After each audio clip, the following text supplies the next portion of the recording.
Hey everyone, welcome to 59 Tops Friday, presented by Wax Pack Wisdom, where we talk baseball history through the cards we love.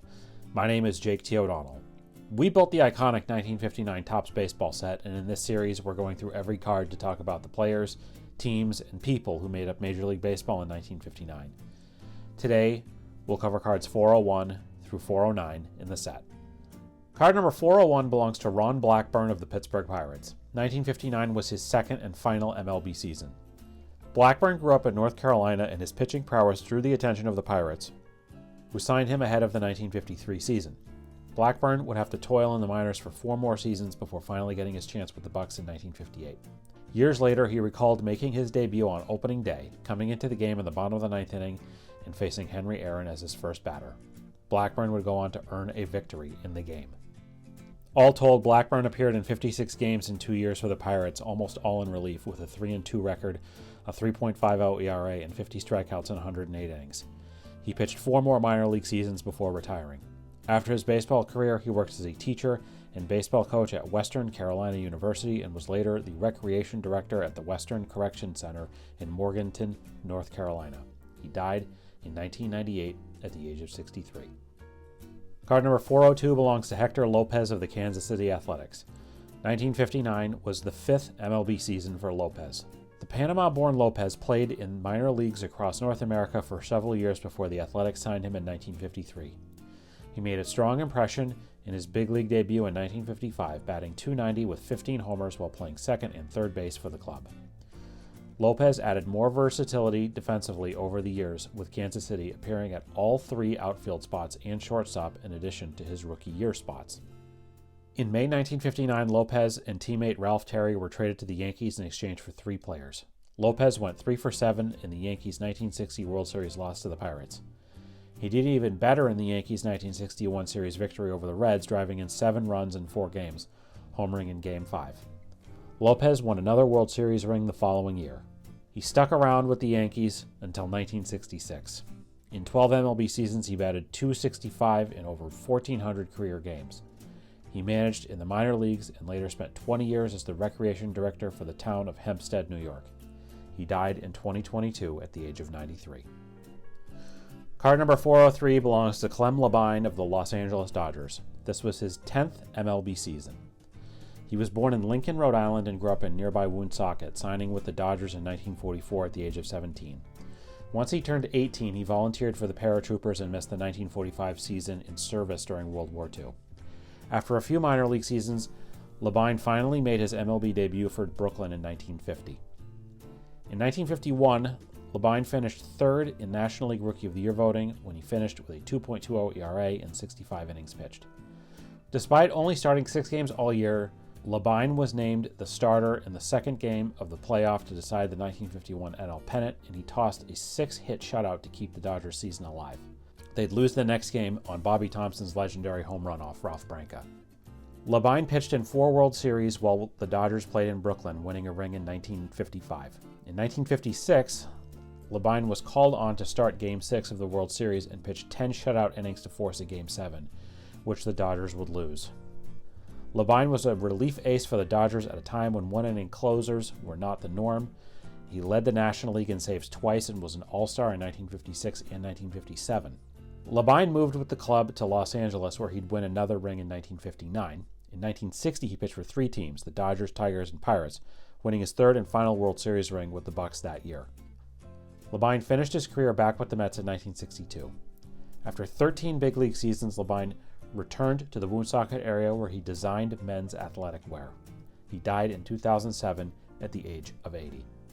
Card number 404 belongs to Hank Sauer of the San Francisco Giants. 1959 was the 15th and final big league season for Sauer. Growing up in Pittsburgh, Sauer first signed with the Yankees farm team ahead of the 1937 season. He lied about his age to get signed and revealed after his playing career that he was actually 2 years older than he originally claimed to be. The Reds selected Sauer in the minor league draft in 1939, and he made brief appearances for the Reds in 1941 and 1942. He then spent 2 years serving in the U.S. Coast Guard during World War II and appeared in 31 games for the Reds in 1945. The power-hitting Sauer put up big numbers in the minor leagues in 1946 and 1947, finally earning his way permanently to the majors in 1948.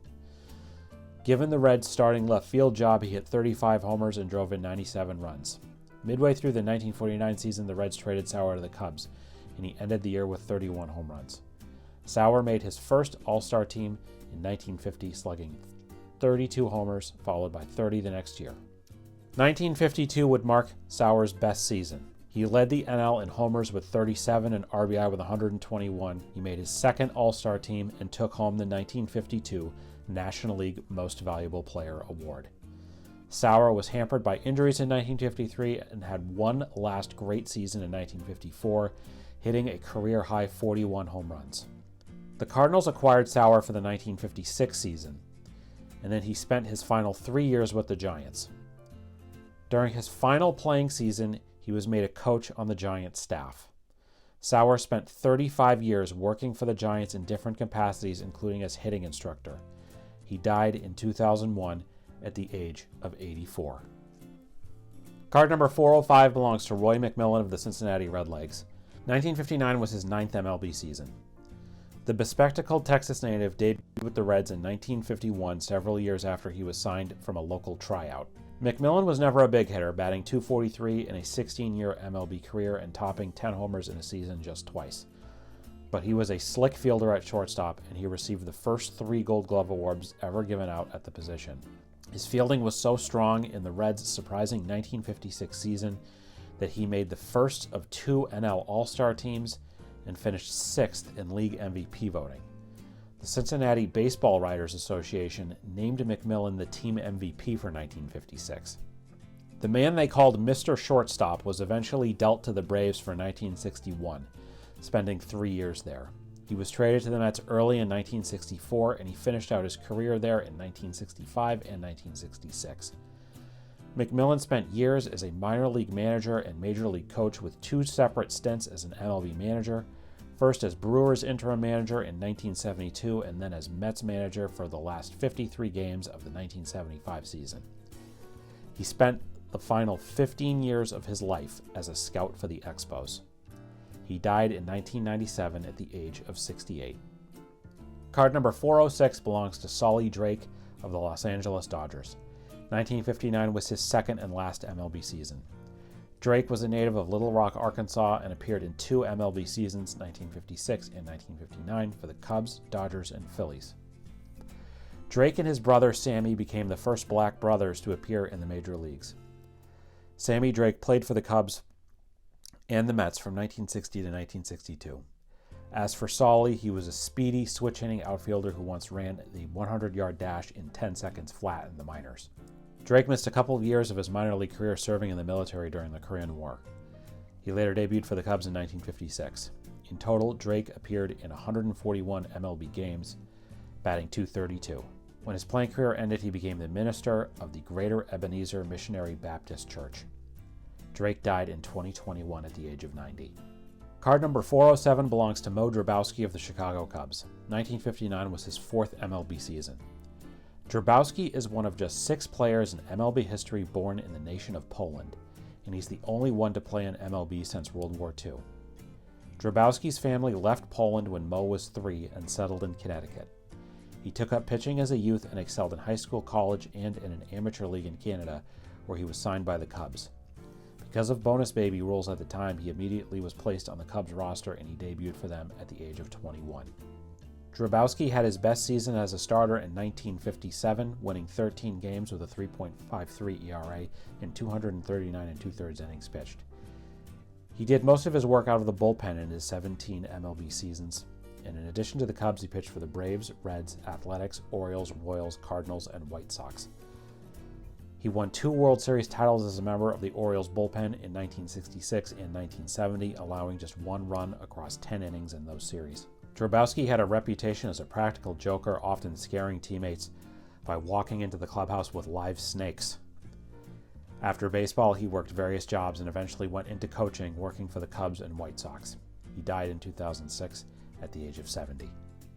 Card number 408 is the next multiplayer card in the 1959 Topps set, Keystone Combo, featuring White Sox Hall of Fame infielders Nellie Fox and Luis Aparicio. Here's what Topps had to say about the duo on the back of the card. To watch Nellie and Luis swoop down on ground balls and convert them into outs or double plays is to watch the finest fielders in the American League. The middle of the White Sox infield is strong, and few balls that are hit up the alley reach the outfield unless they are really tagged. Luis covers more ground than a cross-country runner, and Nellie's territory often extends into right field. It is not unusual to see Nellie scamper down the foul line to make a sensational over-the-shoulder catch. On double plays, this talented pair have teamed up 3 times to lead the American League. Both Nellie and Luis have picture double play motions, and enemy runners have difficulty in trying to take either man out of a play. Nellie adds to his great fielding ability with fine hitting. His lifetime batting mark is just below the 300 mark. Card number 409 belongs to Gus Zernial of the Detroit Tigers. 1959 was his 11th and final MLB season. Zernial was from Beaumont, Texas, and before beginning his pro baseball career, he served as a radio operator in the U.S. Navy on 5 different Pacific battleships during World War II. He was originally drafted by the Indians in the Rule 5 draft in 1946. In 1947, the White Sox purchased his contract, and he debuted with the Southsiders in 1949. Zernial became the White Sox regular left fielder and hit 29 homers in 1950.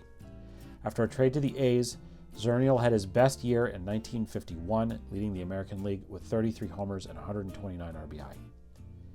He made his only All-Star team in 1954 when he hit a career-high 42 home runs. Zernial spent his final 2 seasons as a part-time player in Detroit. He went into the auto leasing business and became a TV sportscaster after his playing career. He died in 2011 at the age of 87. That's going to do it for this edition of 59 Tops Friday on Wax Pack Wisdom. Do you have a story about one of the people, players, or teams we discussed today? Let us know in the comments. We'd love to hear it. If you enjoyed this video, please give it a like and subscribe to our channel so you don't miss any of our Wax Pack Wisdom content. In the video description, you'll find our source material for this episode, links to where you can follow us on all social media channels, as well as a list of our favorite nonprofits and charities.